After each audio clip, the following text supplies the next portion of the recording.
most disturbing, stylish, and unforgettable horror movies of the early 2000s are the ones that nobody really talks about. Everyone knows the big names. You got Saw, The Ring, Paranormal Activity, Hostel. But today we're going to dive into the shadows. I'm talking about the hidden gems, the ones that slipped through the cracks, but absolutely deserve your attention. So today we're diving into 5 underrated horror movies from the early 2000s that you need to watch. The Cell. We're kicking things off with a movie that when it was released, it didn't really go over too well with a lot of people. It got some great talent in front and behind the camera, but due to The Matrix, which came out a year earlier, any movie that would try and type of, it's all in the mind type of storytelling, people were just labeling them as a Matrix copy. Sadly, this movie was actually labeled as such. The Cell isn't your typical horror movie. It's more like stepping inside a nightmare painted by a madman. It traps you inside the mind of a killer, and not just any killer, but one whose thoughts don't follow logic or reality. Jennifer Lopez plays a psychologist who volunteers to enter the subconscious of a serial killer while he's in a coma. But what she finds isn't just a mind, it's a prison.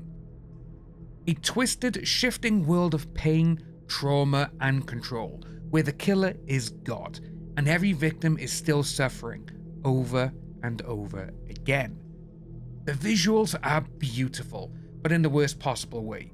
It's like watching an art that was never meant to exist, and the deeper Jennifer Lopez goes, the harder it becomes to tell what is real and what isn't for her. But once you're inside a mind like this, there's no guarantee you'll ever come back out the same. If you're looking for a more pop culture type of serial killer movie that looks bizarre but is absolutely awesome, check out The Cell. Wrong Turn 3, Left for Dead. There's something deeply unsettling about being hunted. That basic human instinct in all of us, the fight or flight mechanic.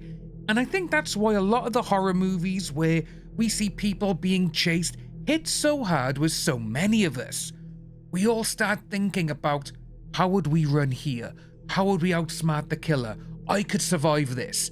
And I think that is because of just being hunted is just the fear of the unknown, which it really is, Well, Wrong Turn 3 throws you into the middle of the forest where the roads disappear, and no one can hear you scream for help.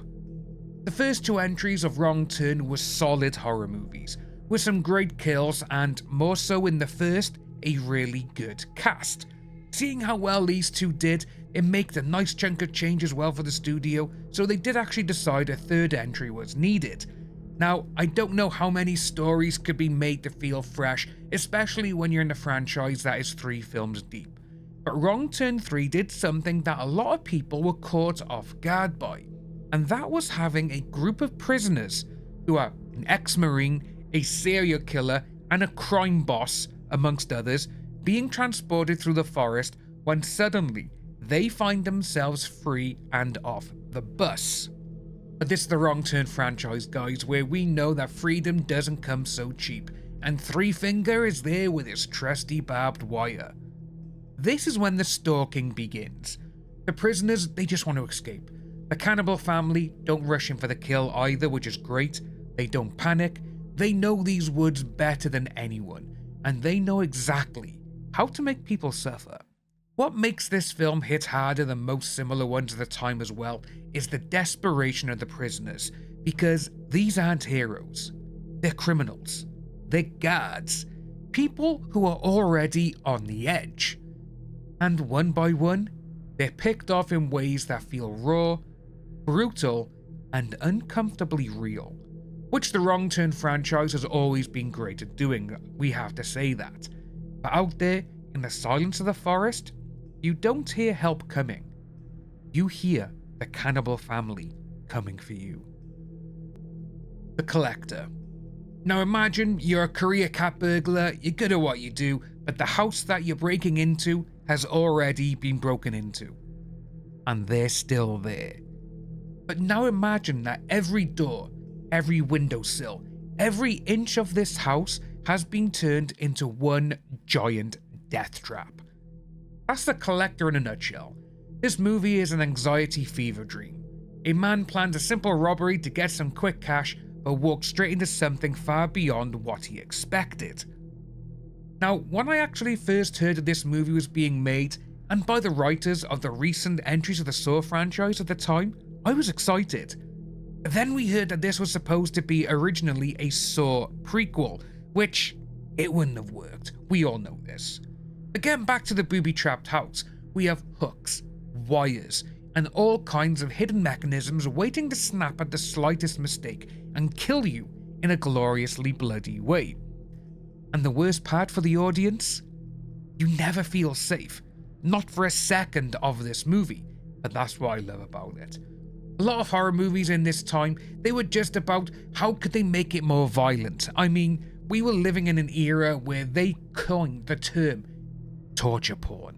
I mean, that phrase, it's just like, why would you even say that? You know, why would you even call it that? There's no need for it. And I actually hate this phrase still to this day. But what makes The Collector a great and underrated movie in a swimming pool of all those other horror movies is that you really don't know what's going to happen. What I mean by that is, the killer isn't hunting our guy. He doesn't even know he's there. But when the Collector does find out, all bets are off. He starts watching and listening for our guy. He's working out how to trap you if you get past one of his traps. But most of all, he's enjoying the potentially new part of his collection. As you watch The Collector, you do have the constant realization that every step he takes, it could be his last. And also, the sequel, The Collection, it's like Aliens to Alien. It's that good. Brotherhood of the Wolf. Now, if you haven't seen this masterpiece of a movie, stop this video, go watch it, and come back. You will not be disappointed. I urge you, go and watch it. Co-written and directed by Christoph Gans, the man who would give us one of the definitive video game movies, which is Silent Hill, Brotherhood of the Wolf makes you feel like you're actually watching a mystery, but you're not. At first, it feels like an old legend, a whisper passed from village to village. You know the type. A story is told by candlelight to frighten small children, and that something is stalking the countryside, but people are finding bodies torn apart and just mangled beyond recognition. But then something happens. Witnesses to some of these killings mention a massive, unnatural beast. Some says it looks like a wolf, but others say it's being dragged from the very bottom of hell. Who knows? And for me, that's what makes it terrifying. People cannot defend themselves against something they don't understand. And how are we meant to fight something when no one can give an accurate description of what we're supposed to be facing? As we get deeper into the movie as well, as we watch Manny and Fronsack investigating the killings, this is when Brotherhood of the Wolf becomes more than just a mystery. It becomes a masterpiece of genre filmmaking. Yes, we got a creature, the deaths and attacks are brutal but are done on purpose, but the atmosphere is thick with unease from beginning to end. We have fog-covered forests that feel endless, silent villages where every face you see hides suspicion. We got moonlit roads where anything could be waiting just beyond the trees. And this is all done on purpose by Gans, and he doesn't let go until the end.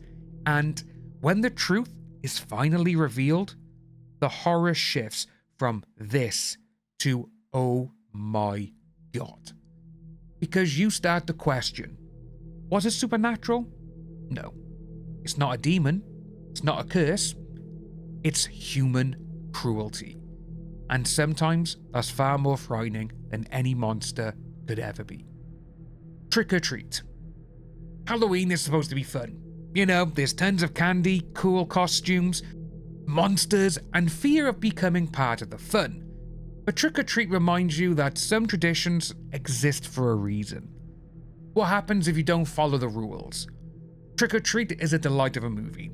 Yes, it is a cult classic, but you'd actually be surprised by how many mainstream watchers of horror have actually never heard of this movie. It's insane. Made up of 4 stories spread out across the same night, we witness Sam, a trick-or-treat demon who appears in each of the stories when one of the characters breaks a Halloween tradition. At first, everything feels familiar. Children running door to door, pumpkins glowing on porches, neighbors smiling through fake masks while real darkness lingers just behind them. But the small things begin to feel wrong. A porch light is left burning too long, a jack-o'-lantern carelessly extinguished, a cruel prank taken too far, a locked door that should never have been opened. And one by one, the night starts punishing people for it. And that's what makes this film so effective. The horror doesn't come crashing in all at once. It creeps closer, slowly and quietly, like the feeling that someone is standing behind you, even when no one is there. Every story has its own flavor of fear. Some are playful and twisted, some are brutal, but some feel like dark urban legends whispered around a fire.